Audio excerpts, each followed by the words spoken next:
맞습니다. 이제 십자가에 못 박혀야 하는 클라이막스의 시간들이 다가오고 있습니다. 지난주 빌라도가 예수께 이렇게 물었습니다. 당신은 어떻게 될 것인가? 그러나 예수께서는 그에게 답변을 주지 않으셨습니다. 땅에 속한 자가 하늘 안에 있는 그 소리를 알아들을 수 없음을 아셨을 것이고, 그리고 답변을 주지 않은 이유는 스스로 무엇인가를 생각해 보라는 의도도 포함되어 있으셨을 것이다 라고 추론을 해봅니다. 하나님을 믿는 자, 저와 여러분들의 삶은 위에 속한 삶이다. 그러하다면 오늘 위에 속한 삶이라는 것을 인증받는 귀한 한 날이 되시기를 소망합니다. 10절, 빌라도가 가로되 내게 말하지 아니하느냐? 내가 너를 놓을 권세도 있고 십자가에 못 박을 권세도 있는 줄 알지 못하느냐? 그랬어요. 주님이 답변하지 않으니까 빌라도는 마음이 조급해지기 시작했습니다. 그러니까 예수께 당신이 내게 전하지 않는가? 내가 당신을 십자가에 못 박을 권세를 가졌고 풀어줄 권세도 가진 줄을 네가 알지 못하고 있느냐? 예수께 다시 한번 재차 이렇게 말을 던집니다. 권세가 뭘까? 능력과 특권이고 힘이고 재능이고 어떤 영향력을 이야기하고 있습니다.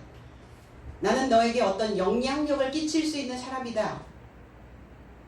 십자가에 못 박을 수도 있고 너의 삶을 풀어줄 수 있는 영향력을 가지고 있는 사람이다 이야기를 합니다. 사람들은 누구나 다 자기의 영향력을 발휘하기를 원합니다.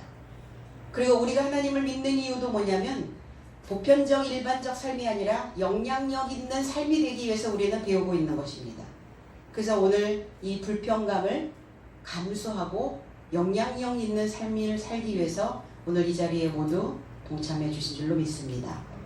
예배소서 2장 2절에는 그때 너희는 그 가운데 행하여 이 세상 풍조를 따르고 공중의 권세 잡은 자를 따랐으니 곧 지금 불순종의 아들들 가운데 역사하는 영이라 그랬어요. 그 가운데 행하여 이 세상의 풍조를 따르는 권세 잡은 자, 그럼 우리가 어떤 권세를 잡고 있느냐, 그것도 굉장히 중요한 일이라는 거예요. 하나님의 권세를 가지고 있느냐 아니면 공중 권세를 잡고 있느냐.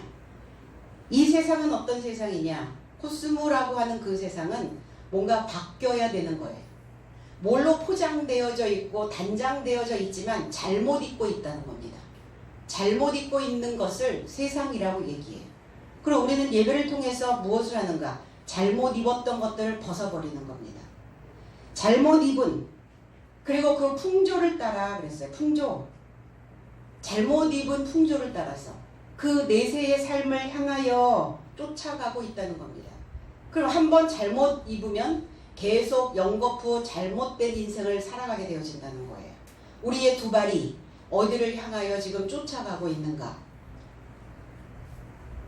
그런데 너희들이 공중 권세를 잡은 자를 쫓아갔다. 공중. 이 아에르라고 하는 이 단어는 의식이 없다라는 의미를 가지고 있어요. 무의식이라는 뜻인데 의식이 없는, 그리고 공허한, 허공, 이런 표현들을 하고 있어요. 그리고 우리가 신앙생활을 한다는 것은 무엇이냐? 현실입니다. 현실 세계에서 살고 있느냐 아니면 허상의 세계에서 살고 있느냐. 막연한 것, 아직 내 삶에 직접 다가오지 않은 것, 이런 허상적인 신앙이냐. 그럼 허상적 신앙을 붙잡고 있기 때문에 허무한 거예요. 그러니까 너희들이 지금 다 허무한 권세를, 허상의 권세를, 허상적인 그 신앙생활을 붙잡고 있다. 그것을 지금 쫓아가고 있다. 이렇게 말하고 있습니다. 불순종하는 아들. 불순종하다는 것은 뭐냐? 반항하고 있는, 설득할 수 없는, 우리의 마음이 어떠한 것으로 딱 마음이 잡히면 더 이상 설득이 되지 않죠. 어떤 마음을 먹고 있느냐에 따라서 설득이 되어지기도 하고 설득이 되지도 않는 그런 겁니다. 불신하고 있는, 반항하고 있는, 그리고 무엇인가 마음에 가득 꽉 차 들어차 있는 완고함이 있다는 겁니다. 그게 불순종이에요. 그 불순종의 아들의 삶에서 역사하고 있는, 역사, 에넬게오라고 하는 이 단어는 활동하고 있다는 거예요. 내 속에서 계속 무엇인가 세포들이 가만히 있지 않고 활동하고 있죠. 어떤 효과를 나타내기 위해서, 효력을 나타내기 위해서 일하고 있다는 겁니다. 그럼 어떤 효과를 나타내고 있는가? 허무한, 허상적, 공허한 그 삶이 계속 내 삶에서 효력을 발생하고 있어요. 그러니까 그 인생은 계속 허무한 거예요. 허한 겁니다. 허상의 세계를 붙잡았으니까 허무할 수밖에 없죠. 헛된 삶을 살고 있는 것입니다. 그 불순종하는 아들들 가운데서 역사하는 영이라, 활동하는 영이라, 효력을 발생하고 있는 영이라, 그 영은 인간의 이성적인 생각을 영이라고 말합니다. 생동하는 원리, 정신적인 기질, 내 안에서 발생하고 있는, 내 안에서 효력을 발생하고 있는 정신적인 어떤 기질들을 우리는 영이라고 말합니다. 그럼 내 안에서 발생되어지고 있는 그 기질들이 과연 하나님의 영인지 사단의 영인지를 우리는 내 모습들을 통해서 볼 수 있어야 되는 것이죠. 그래서 너희가 그 삶 안에서 잘못 입은 그 현세를, 그 내세를 쫓아 불순종하는, 그리고 반항하는, 설득할 수 없는 그러한 상태의 정신적 기질을 가지고 있다는 겁니다. 안 채워지죠? 뭘로 채우실래요? 어떤 것들이 내 삶 속에서 효력을 발생하고 있는가를 생각하셔야 돼요. 현실을 직시하셔야 되죠. 현실을 받아들이는 겁니다. 현실을 직면하는 거예요. 안 되는 건 안 되는 것이죠. 할 수 없는 부분들은 할 수 없는 것이죠. 그런데 할 수 없는 안 되는 부분들을 계속 붙잡고 쫓아가면 어떻게 될까요? 현실감은 멀어지고 허상의 세계 속에서 살게 되어진다는 겁니다. 안 채워지니까 내 속에서 무엇이 굶주려 있는 짐승의 울음소리들이 들리는 거예요. 표하는 소리들이 들려오는 겁니다. 그럼 오늘 빌라도가 붙잡고 있는 그 권세는 어떤 권세인가? 공중의 권세를 잡고 있는, 허상의 권세를 붙잡고 있는, 그래서 결코 하나님의 영이 되어지지 못하고 있는, 스스로도 완고하고 설득할 수 없는, 의식이 없는 그 사법권을 가지고 있는 자가 빌라도라는 겁니다. 의식이 있다면 그렇게 갈팡질팡하지 않겠죠. 현실을 직시하겠죠. 두려워하면서 하나님의 아들이라는 소리를 들었을 때 빌라도는 두려웠어요.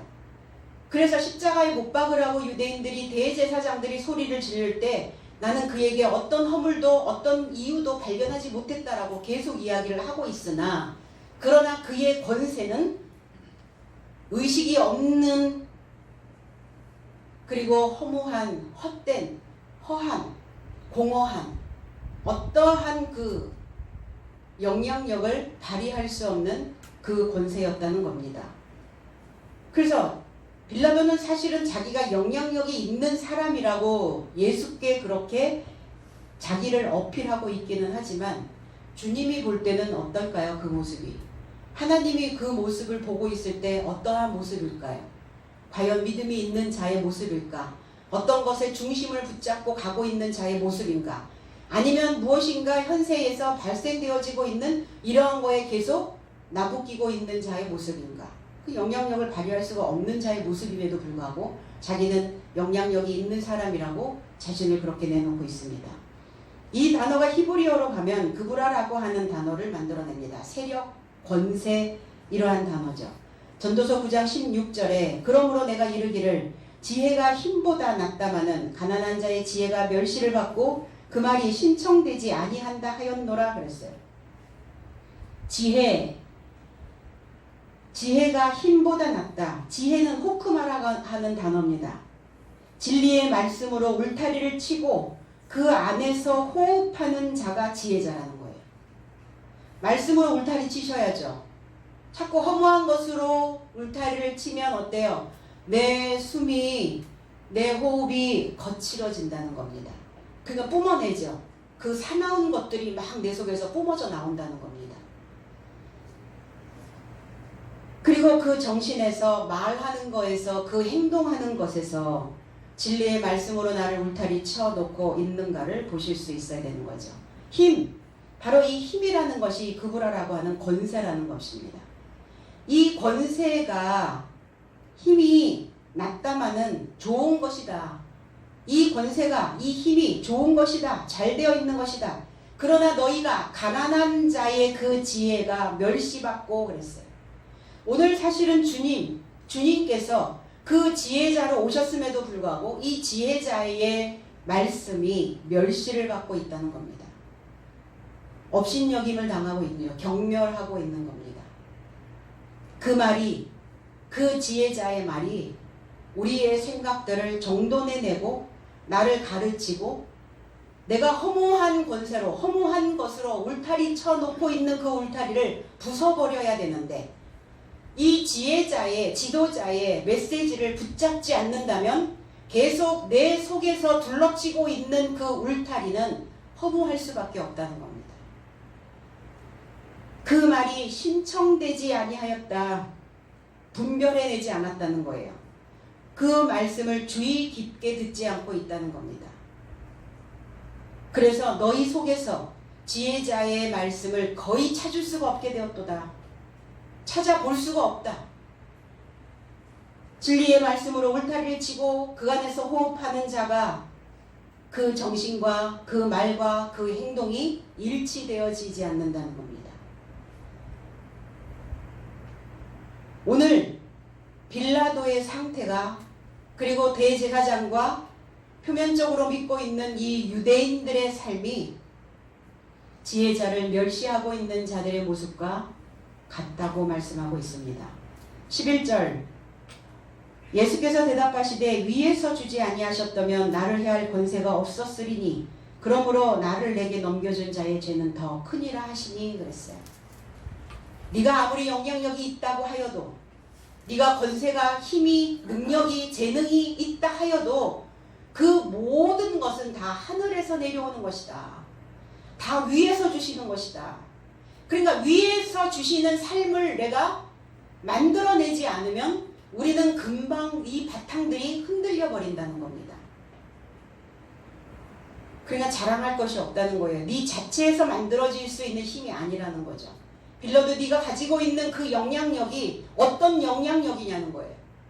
지금 어떤 것 하나도 해결할 수 있는 힘을 가지고 있지 않잖아요. 자기 마음조차도 중심을 잡지 못하고 흔들리고 있지 않습니까? 현상에서 일어나고 있는 이 문제 하나조차도 어떻게 해결해야 되는지 해결책을 만들어내지 못하고 있으면서 자기 마음은 계속 주춤거리고 있고, 자기 마음은 계속 흔들리고 있고, 자기 마음의 바탕들은 계속 하나님을 향하여 있는 것이 아니라 보여지는 어떤 것을 쫓아가고 있는 상태에 있으면서도 무슨 영향력이라는 말인가? 예수께서 이렇게 답변하십니다. 위에서 당신에게 주지 않는다면 나에게 대항하는 권세를 조금도 갖지 못하리라. 이를 통하여 나를 당신에게 넘겨준 자는 더 큰 죄를 갖게 되느니라 그랬어요. 유대인들, 대제사장, 그들의 죄가 더 크다 이렇게 얘기합니다. 빌라도 당신도 무엇인가를 지금 만들어내지 못하고 이루지 못하고 똑바로 세우지 못하고 옳은 것을 옳다라고 말하지 못하고 있는 너의 죄도 있지만, 그러나 나를 넘겨준 그들의 죄가 더 크다. 왜? 그들은 절실한 하나님을 믿는 자라고 말하고 있습니다. 하나님의 말씀을 지켰다라고 말합니다. 지금까지 율법을 준수하고 왔다라고 말합니다. 모든 예배에 다 동참했다라고 말합니다. 하나님께 드렸던 제물도 있다고 말했습니다. 그러나 그들의 신앙이 본질적으로 흔들리고 있는 거예요. 그 사람 하나를 어찌할 수 없어서 그리스도 예수의 가르침을, 그 지혜자를, 진리의 말씀을 받아들일 수 없는 상태에 놓여있는 자기들의 모습을 쪼개내지 못하고 결국은 진리의 말씀을 가르치고 있는, 참것을 주고 있는, 나와 어떠한 다른 것을 주고 있는 자의 메시지를 업신여기고 있다는 겁니다. 위에서 주었다. 주님은 빌라도에게 대답을 하시고 있습니다. 내가 너를 어떻게 하든 할 수 있는 힘이 있어. 사실은 힘이 없죠. 십자가에 못 박으라고 십자가를 외쳤을 때 잘못을 저지른 것이 없다라고 하면서 결국은 그러한 방향으로 지금 모든 상황들을 끌고 가고 있는 겁니다. 빌라도 스스로도. 빌라도에게 대답을 하시는 거예요. 그냥 단순히 그 질문에 대답을 하는 상황이 아닙니다. 아포크리노마이. 무엇인가를 지금 분리시켜 줄 수 있는, 무엇인가 그가 분별할 수 있는 응답하고 계시는 거예요. 너의 메시지에 내가 분명히 너의 메시지가 어떻다라는 것을 분별할 수 있도록 지금 그 소리를 통해서 그 생각을, 그 질문을 나누어 내고 있는 것입니다. 아포크리노마이. 마가복음 12장 17절에 이에 예수께서 대답하여 말씀하시되 가이사의 것은 가이사에게 하나님의 것은 하나님께 바치라 하시니 저희가 예수께 대하여 심히 기이히 여기더라 그랬어요. 예수님을 책잡으려고 바리새인과 헤롯 땅에 있는 그 삶이 이렇게 말합니다. 이 세를 누구에게 바쳐야 됩니까? 가이사에게 인세를 주는 것이 합당합니까? 부당합니까? 이렇게 주님에게 물어본 적이 있었거든요. 그러니까 주님은 그들의 외식함을 아시고 너희들이 어찌하여 나를 시험하고 있느냐. 데나리온 하나를 내게 가져오라 이렇게 말씀하시고 이 데나리온에 누구의 형상과 누구의 어떤 글이 기록되어져 있는 것이냐. 그러니까 그들은 이렇게 말합니다. 가이사의 것입니다. 내가 데나리온인데 이 데나리온에 누구의 것이 어떤 글이 어떠한 형상이 기록되어져 있는가? 누구의 것인가? 나는 누구의 것인가? 나는 하나님의 것인가? 나는 가이사의 것인가? 가이사의 삶은 가이사에게, 하나님의 삶은 하나님께 떼어주라 이렇게 대답하셨거든요. 그러니까 물음에 답하신 그런 것이 아니라 그들의 속을 내어다보고 계시는 거예요. 빌라도의 속을 내어다보고 계시는 겁니다. 그 속을 내어다보고 큰 소리로 엄중히 지금 외치고 계신 거죠. 바르게 알으라고. 바깥의 문제가 아니라고 우리는 누누이 이야기를 합니다. 바깥의 현상에서는 결코 그렇게 우리에게 위협적인 삶이 오질 않아요. 그렇게 무엇인가 내가 당장 죽을 것 같은, 숨이 넘어갈 것 같은 그러한 상황이 우리에게는 아직 만들어지지 않았어요. 그럼에도 불구하고 내 속에서 지금 내 안에 일어나고 있는 내적 언어, 내 안의 내적 언어로 인하여 내 속이 지금 뒤죽박죽 엉망진창이 되어져 버려 있는 겁니다. 가이사의 것이 되어져 있는 것이에요. 가끔 어떨 땐 그 물음에 대답해 주기가 싫을 때가 있죠. 어떨 때요? 말 같지 않을 때. 그런데 오늘 주님은 이 말에 당신의 너는 지금 어떠한 상태에 있는지를 분별하라고 외치고 계시는 겁니다. 무엇인가 분리해내려고 쪼개내기 위한 그 대답을 하고 계시는 겁니다. 9절에서는 대답하지 않으셨죠. 그런데 오늘은 응답하셨다는 겁니다. 오늘 내 안에서 벌어지고 있는 내 내적 언어를 가지고 기도한다면 하나님은 무엇라 내게 응답하실까 생각하는 시간이 됐으면 좋겠습니다. 가이사가 응답을 할까? 아니면 하나님께서 내 말에 응답을 해주실까? 우리는 기도를 할 때 하나님께 응답받기를 간절히 원하죠. 그런데 내 안에서 만들어지고 있는 내적 언어는, 내 안에 기록되어져 있는 그 글과 그 형상은 가이사의 것이라는 겁니다.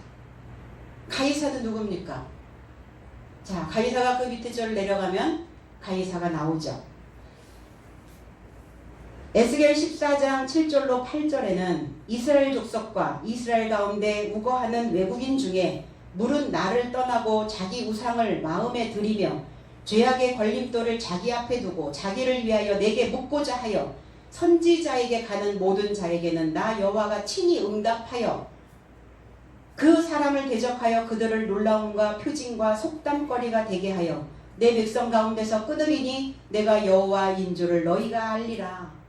어떨 때 또 대답해 주시는가? 잘못된 방향으로 가고 있을 때 대답해 주시는 거예요.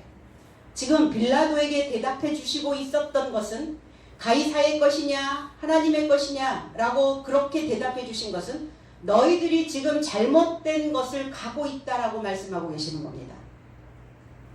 거짓 선지자에게 미혹된 자. 응답하시겠죠? 그러니까 그 상태대로 응답받는 거예요. 그 상태대로 대답해 주신다는 겁니다.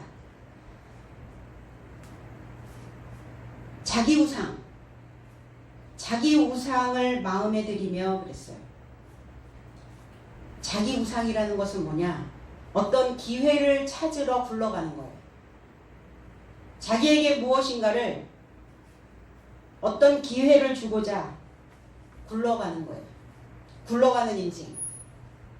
이 단어가 갈릴이라고 하는 단어를 만들어냅니다. 기회를 찾다, 굴러 떨어지다, 그래서 위탁하다. 그럼 저와 여러분들의 삶을 우리가 살아가는 동안 누구에게 위탁할 것인가? 누구를 향하여 굴러갈 것인가? 그럼 내 마음에 무엇이 지금 굴러가고 있단 말인가? 그건 걸음과 같은 거예요. 분토와 같은 겁니다. 배설해야 되는 것들이에요. 그게 어때요? 똥이 그 분토가 굴러가죠. 더러운 생각이 똑같이 반복되어지는 어떤 더러운 생각들이 내 속에 굴러가고 있다면 나는 오늘 자기 우상을 내 마음에 들어오게 만들어. 들어오게 했다는 거. 그게 솟아올라오는 거예요. 그 생각이 계속 올라오는 거예요. 그 생각이 계속 올라오는 거예요. 올라오면 또 밟아도 또 올라오고 밟으면 또 올라오고 두더지처럼 뿅 올라와서 뿅 때리면 또 저쪽에서 올라오고 분토와 같은 생각들이 걸음과 같은 생각들이 가이사에게 위탁하고 싶은 그 마음이 계속 내 속에서 올라오고 있는 겁니다. 나는 어디를 향하여 가고 있는가? 내 생각은 어디로 올라가고 있는가? 무엇이 내 속에서 솟아 올라오고 있는가? 그래서 그들에게 친히 응답하시고 그 대적하여 그들을 놀라움과 표징과 속담거리가 되게 하신다고. 속담, 격언이 되게 하신다고요. 비유가 되게 하신다고. 많은 사람들에게 비유가 되게 하신다고. 너 잘못 살면 어떻게 되는지 알아? 사울과 같이 될 거야. 대적하면 어떻게 되는지 알아? 모세의 누이 미리암처럼 되어질 거야. 신앙 안에서 나오는 인물들 가운데 하나님께로부터 끊침을 받은, 하나님께로부터 베어짐을 받은 자들이 있어요. 그러면 그들이 비유거리란 말이에요. 그들이 격언이란 말입니다. 가룟 유다가 어떤 자입니까? 격언이 되었어요. 비유가 되었습니다. 그러면 그들의 삶을 보고 어찌하라는 거예요? 욥의 상태를 보고 어찌하라는 겁니까? 사단이 여호와께 시험할 자를 찾고 있습니다. 겉보기에는 믿음이 좋은 것 같고 겉보기에는 신앙생활을 잘하고 있는 욥과 같은 자가 있는데 그 자를 내가 시험해도 괜찮습니까? 물었을 때 여호와께서 대답하되 이르셨어요. 대답하셨거든요. 응답해 주셨거든요. 그래 한번 해봐라 이렇게 되신 거죠. 내 속에 무엇이 굴러다니고 있는지를 욥을 통해서 비유해 놓으신 겁니다. 우리의 속의 상태예요. 겉모습은 그럴듯한데 속은 아닌 거죠. 환경에서 몰아치는 어떠한 극한 어려움들을 경험했을 때 내 속은 어떠한가를 분석해 보셔야 되는 것이죠. 그래서 그들을 끊어버리신다고요. 베어버리신다고요. 베어 넘어뜨려 버리신다. 그러니까 하나님의 것이 싹나질 않는 거예요. 하나님의 형상이, 하나님의 글이 기록되어지지 않는 겁니다. 계속 내 속에서 불평과 불만과 원망과 미움과 이런 한이 계속 솟아 올라오고 있는 겁니다. 주님은 이렇게 말씀하셨죠. 빌라도에게. 네가 권세를, 권능을, 재능을, 그 힘을 가지고 있다 하여도 그 힘은 위에서 주지 아니하시냐. 위에서 주신 것이다. 위, 아노텐이라고 하는 단어. 꼭대기에서, 위에서, 하늘에서.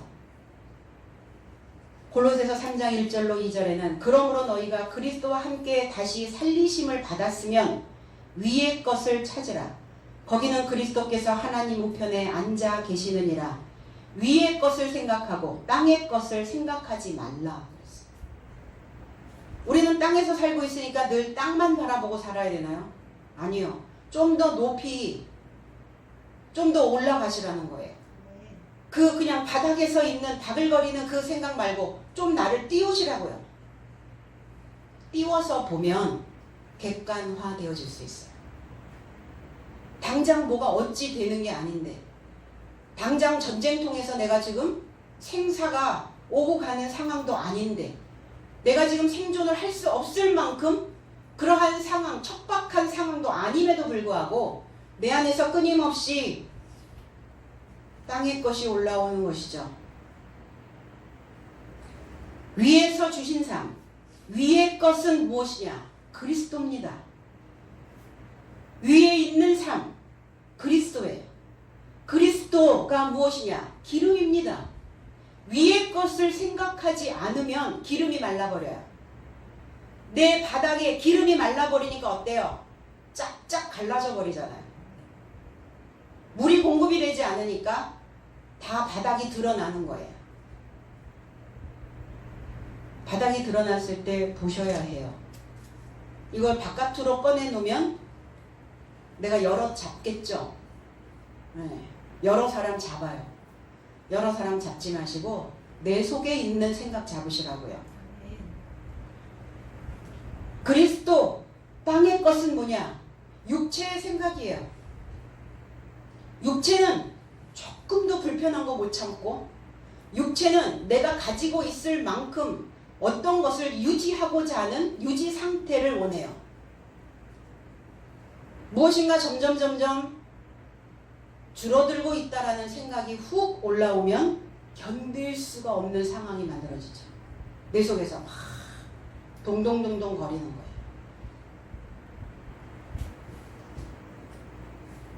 그래서 위에 계신 그리스도를 넘겨준 자들, 그들이 어떤 상태냐?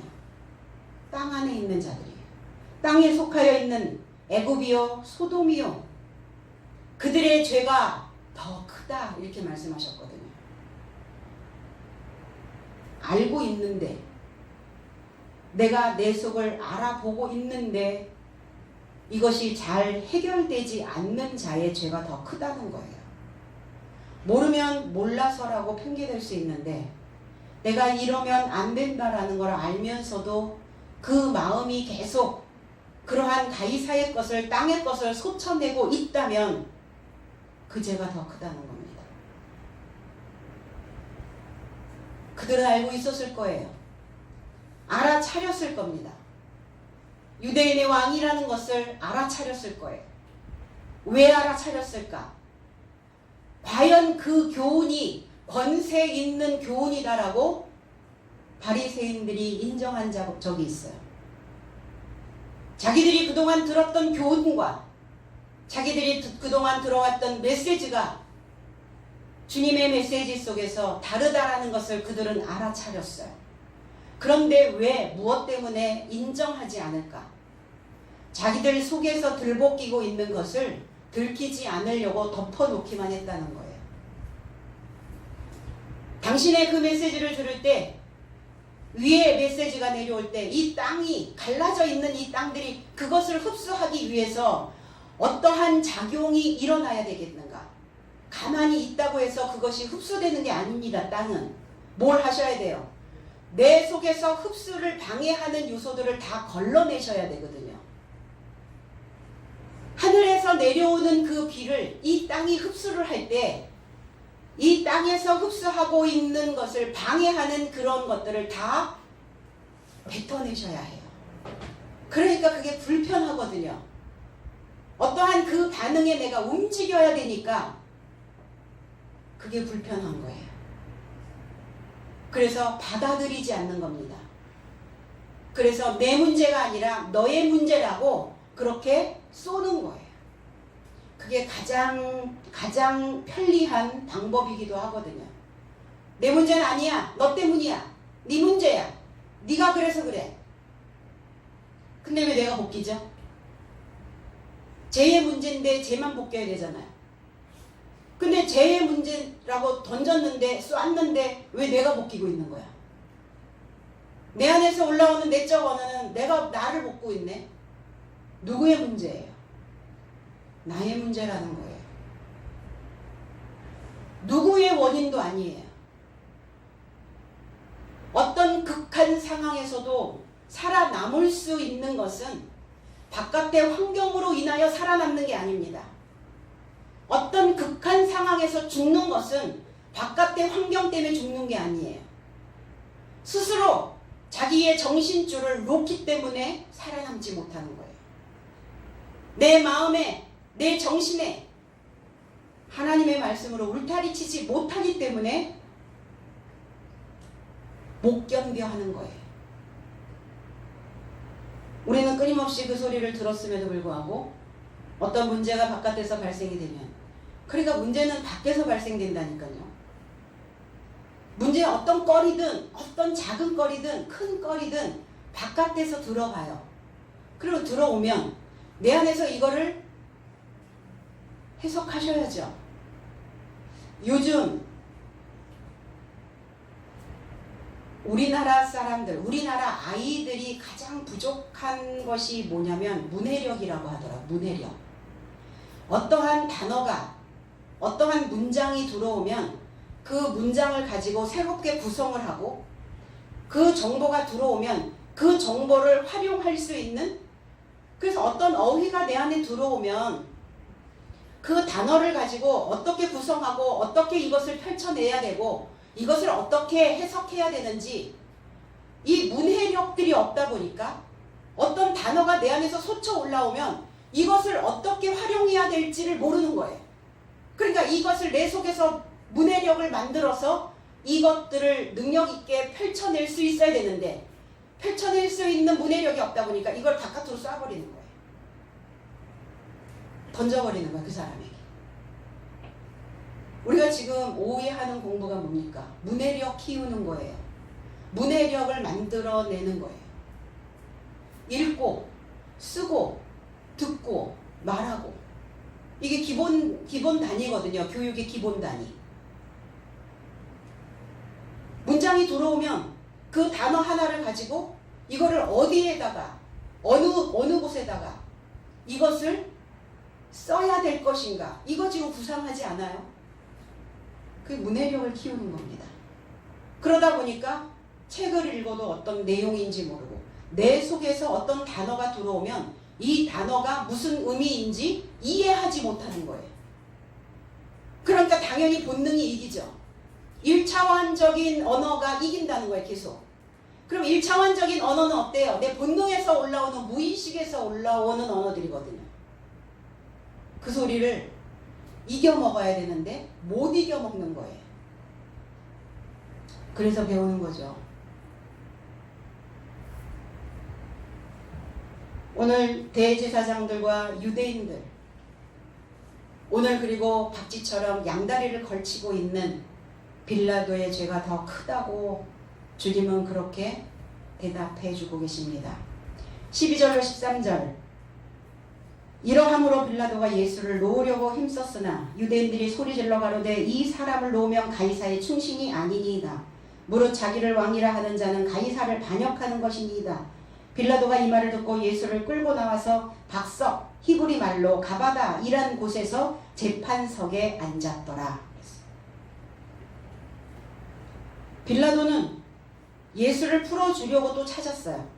그러나 유대인들의 삶이 소리 지르며 말하되 만일 이 자를 풀어준다면 당신은 가이사의 충신이 아니라 필레오라는 단어예요. 가이사의 친구가 아니다. 자신을 모든 왕이라 행세하는 가이사에게 반역하는 것이다.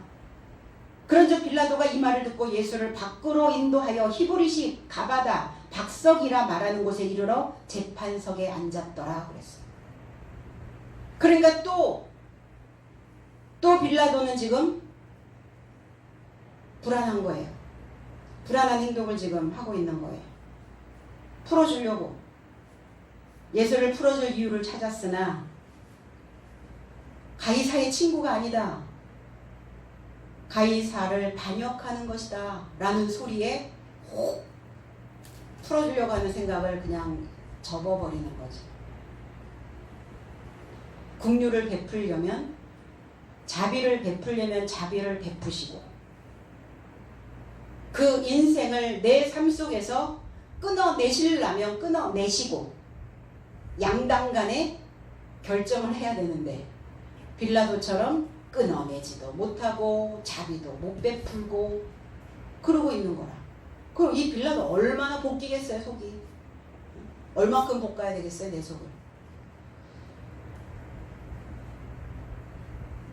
그러니까 또 그들의 소리에 반역하는 것이다 라고 소리 지르며 빌라도를 지금 몰아세웠거든요. 가이사는 로마 황제의 직함입니다. 그래서 최고의 통치자를 가이사로 이렇게 통칭을 하는 거예요. 가이사. 이 가이사를 반역하는 것이다. 반역, 안틸레고라는 단어. 안티크리스토. 그리스도를 반대하는 자. 그리스도 대신에 다른 것을 갖다 놓고 있는 자. 안틸레고. 말하다. 대신에 말하다. 이런 뜻이에요. 반대로 말하다. 거절하고 있는 거예요. 거역하고 있는 것입니다. 이 단어가 히브리어로 넘어가면 마라라고 하는 단어를 만들어냅니다. 마리아라는 단어가 마라라고 하는 단어에서 이제 온 거죠. 배반하다, 모반하다. 이사야 36장 5절로 6절에 내가 말하노니 내가 좋게 싸울 모략과 용맹이 있노라 함은 입술에 붙은 말뿐이라. 내가 이제 누구를 믿고 나를 반역하느냐. 보라 내가 애굽을 믿는도다. 그것은 상한 갈 때 지팡이와 같은 것이라. 사람이 그것을 의지하면 손이 찔리리니 애굽 왕 바로는 그를 믿는 모든 자에게 이와 같으리니라 그랬어. 누구를 믿고 반역하고 있느냐 지금. 우리는 하나님을 반역했을 거라고 생각도 안 하죠.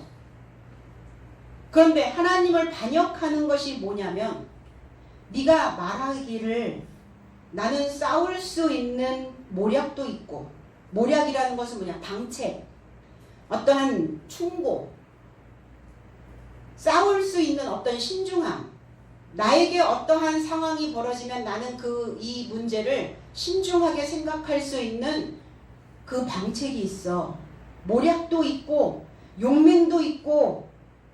그런데 그 말은 입술에 붙은 말이라. 입술에 붙어있다라는 것은 헛된 말들이라는 거예요. 헛된 말. 그런데 지금 네가 누구를 믿고 나를 반역하고 있느냐. 애굽을 믿고. 근데 애굽을 믿고 있는 것은 어떤 상황이냐. 사람을 믿고 있는 것이 어떤 상황이냐. 사람이 다 채워지나요? 사람이 내가 원하는 만큼 다 딱딱 안성맞춤으로 다 딱 해줘요? 마음이면 마음, 물질이면 물질, 바깥에 있는 것이든 안에 있는 것이든 내가 원하는 만큼 딱 그렇게 해주나요? 안 해줘요. 물론 기대를 안 할 수는 없죠. 사람 한 공간에 있고 한 주거 생활을 하고 있다면 믿게 되죠. 바라게 되죠. 그러나 그 상황을 보고 그 상황이 되지 않았을 때 우리의 마음을 돌려야 해요. 그렇지 않으면 내 안에서 계속 끊임없이 상한 것을 만들어낸다는 거예요. 상한 갈대, 상했다라는 것은 내 속을 낙담시킨다는 겁니다. 내 생각을 산산조각 낸다는 거예요. 그럼 내 속이 조각난다는 것은 무엇을 조각내겠어요? 하나님의 형상을 조각내버리는 거예요. 그러니까 가히사의 것이 확 올라오겠죠. 타박상을 입는 겁니다. 그리고 상한 갈대니까 어때요? 나를 측정할 수가 없네요. 내 속을 내가 측정할 수가 없어요. 내 마음을 내가 바로 세울 수가 없어요. 마음이 푹 늪처럼 푹 꺼지는 거예요. 발 한 짝 디딜 때마다 푹 꺼지고 디디면 또 푹 꺼지고. 상한 갈대, 하나님의 것이 내 안에 기록되어지지 않는다는 겁니다. 그래서 애굽을 의지하면 일이 되어진다고요. 애굽을 의지하는 자는 손이 찔리리니 그랬어요. 손은 뭡니까? 이 카푸라고 하는 단어예요. 카푸. 손 오목해야죠. 발바닥도 이렇게 오목해야죠. 그래야 먼 길을 갈 수 있어요. 오래 걸을 수가 있어요. 손도 평평하면 아무것도 당겨지지 않아요. 그러니까 이 손이 찔린다는 것은 뭐냐면 구멍 뚫린다는 거예요. 손이 구멍이 뚫려. 구멍이 뚫리니까 어때요? 하나님의 것이 다 새버리는 거예요. 남아있질 않는 거예요. 담겨지질 않는 거예요. 마음에, 우리의 생각에.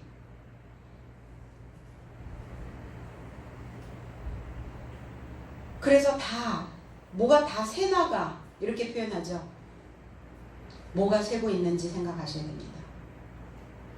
어떤 것이 새나가는지. 구멍이 뚫렸으니까 기름 여기다 담아주셔도 다 새나가는 거죠. 물 담아주셔도 새나가고, 어떤 거 좋은 거 담아주셔도 새나가고. 담겨지질 않으니까 어때요? 내 마음이 보이지 않죠. 하나님의 마음이 보이지 않아요. 그러니까 감사가 없을 수밖에요. 감사가 담겨졌는데 다 새나가네요. 기쁨 담겨졌다가 다 새나가 버리네. 오늘 내가 생존하고 있다라고 하는 이 기적 같은 이 한날을 담아주셨는데 그것도 감사가 없네요. 다 새나가네요.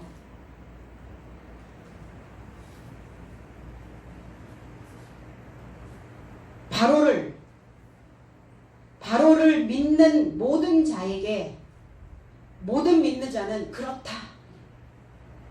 애굽을 믿는 자, 하나님을 반역하는 자, 그렇다. 이렇게 말씀하시는 거예요. 바로가 누굽니까? 바로는 커다란 집이라는 뜻을 가지고 있어요. 거대한 집. 우리는 다 거대한 집입니다. 이 집에 무엇으로 채울 것이냐.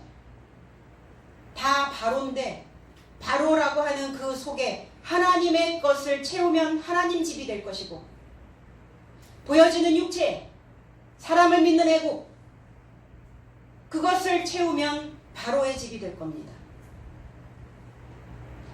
무엇인가 내 속을 계속 비추죠. 내 속을 비추며 따라옵니다. 우리의 생각들이 무엇을 비추고 있는지, 어떤 것을 포커스를 잡아서 그것을 계속 똑같은 모양으로 비춰주고 있는지. 바로는 태양이라는 의미도 가지고 있어요. 내 안에 어떤 태양이 뜨고 있는지.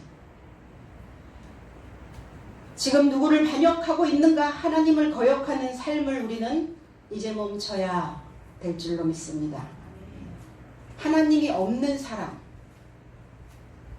진리가 없는 사람, 그 진리가 없는 하나님이 없는 그 사람을 믿고 있다면 나는 하나님께 반역하고 있는 것이다.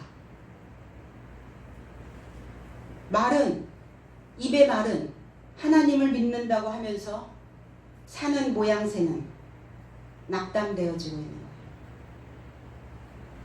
나를 바로 세우지 못하고 있는 거예요. 사람을 기대하면 내 손이 뚫려요. 안 채워져요. 안 잡혀요.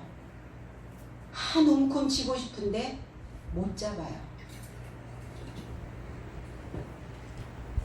그러니까 내 마음에 손실이 계속 발생되는 거죠. 새 나가면 손실이죠. 하나님께서 주시는 감사와 기쁨이 새어나가면 손실입니다. 불안과 불만과 불평과 원망과 이런 낙담이, 그리고 나를 계속 상하게 하는 그러한 상처들이 내 속을 계속 뚫고 있다는 겁니다. 그 반대편에 서면 하나님을 믿고 하나님의 사람을 의지하면, 하나님의 사람 누구를 의지하실래요? 스스로요. 내가 하나님을 믿고 하나님을 의지하고 있다면 내가 나 자신을 믿는 겁니다. 그러면 어때요? 위에서 돈이 내려옵니다. 돈 내려온다. 어디서요? 위에서. 위에서 어떤 돈이 내려옵니까? 내 인생을 값지게 만드시는 거예요. 내 생각을 바닥으로 거꾸로 들이지 아니하시고 내 인생을 똑바로 바로 세워서 가게 하시는, 내 인생이 그래서 어떠한 극한 상황에서도 하나님 그 상황들을 또 통과해 갈 수 있도록, 그러한 인생을 보며 우리는 어떤 생각이 듭니까?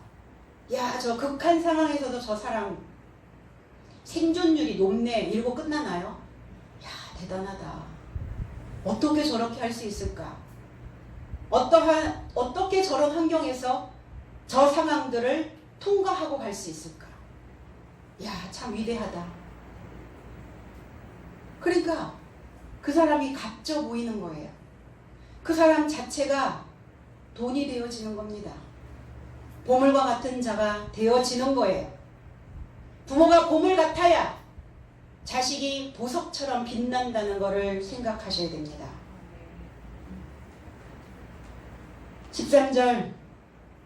13절에 예수를 끌고 박석이라고 하는, 박석, 리도스 트로토스라고 하는데, 박석은 이 바닥을 돌로 깐 거예요. 이 바닥이 이제 모자이크 형식으로 이렇게 돌이 깔려 있는 곳을 박석이라고 얘기해요. 무엇인가 돌이 깔려 있어요. 왜 그 재판석으로 갔을까? 왜 박석으로 예수를 끌고 들어갔을까? 그들이 돌로 주님을 치는 겁니다. 아브라함이 이 돌들로도 능히 아브라함의 아들이 되게 만들 것이다. 우린 다 돌입니다. 굴러온 돌이에요. 주님은 굴러온 돌이요, 그들은 박힌 돌, 박석, 딱 박혀 있다고요. 어떤 돌이 내 속에 박혀 있는가? 내 바탕에 어떤 돌이 깔려 있는가? 죽은 돌? 아니면 그리스도이신 산돌? 새로운 생각, 새로운 단어, 새로운 어휘, 새로운 소리 만들어내셔야죠.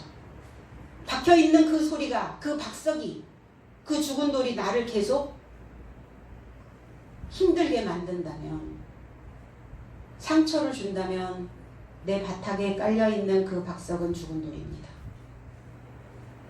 그들의 상태, 그들의 종교적 태도로 깔아놓은 박석입니다. 그런데 이 말을, 박석이라고 하는 이 단어가 히브리 말로 그랬어요. 히브리 아바르라는 단어예요. 히브리 말로 건너가다, 건너오다, 요단 건너편. 히브리는 요단 건너편에 있어요. 그럼 요단 건너편이 어디냐? 동쪽입니다. 우린 다 히브리예요. 다 건너가야 돼요. 지금 내 생각을 건너가셔야 돼요. 나는 지금까지 건너왔어요. 어제에서 건너오셨죠? 네. 오늘에서 내일로 건너가실 거죠? 네. 이게 히브리예요. 이 히브리가 요단 건너편에 있어요. 항상 동쪽이에요. 동쪽은 어떤 곳입니까? 시작하는 곳이에요. 시작. 그리고 우리의 삶은 항상 시작이라는 거예요. 부부의 관계도 시작하셔야 되고, 부모 자식의 관계도 시작하셔야 되고, 신앙생활도 다시 시작하셔야 되고, 내 삶도 다시 시작하시는 거예요. 이게 히브리예요. 그래서 건너편, 반대편, 바꾸다 이런 의미를 가지고 있고, 히브리라는 단어가 극복하다라는 단어도 가지고 있어요. 극복해야 건너가죠. 오늘을 극복하지 못하면 내일 못 건너갑니다. 어제를 극복했기 때문에 오늘 오신 거죠. 히브리 말로 갑바다라는 단어예요. 가부라는 단어입니다. 움푹 들어가게 하다, 파낸 운물, 함정, 웅덩이, 동굴이라는 의미를 가지고 있어요. 그리고 왜 가바다로 갔을까? 히브리 말로 왜 갑바다, 박석이라는 그곳이 어딘가? 웅덩이라는 거예요. 움푹 패였다는 거예요. 파낸 운물이라는 거예요. 주님을 동굴에다가 가두는 거예요. 그들의 동굴 속에. 주님을 굴복시키기 위해 함정을 팠다는 거예요. 거기가 가바다예요.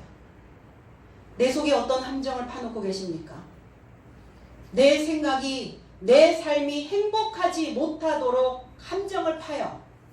누가? 작것들이, 옛날 것들이, 옛날의 패턴들이 흡족하게 해줬을 때는 행복했나요? 그렇지 않았잖아요.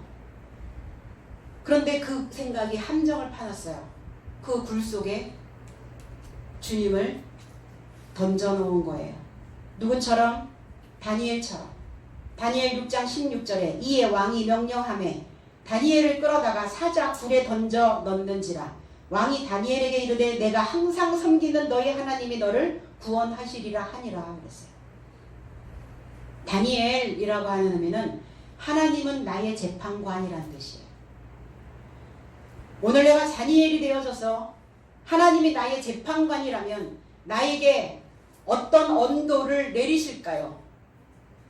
너는 의인, 너는 죄인.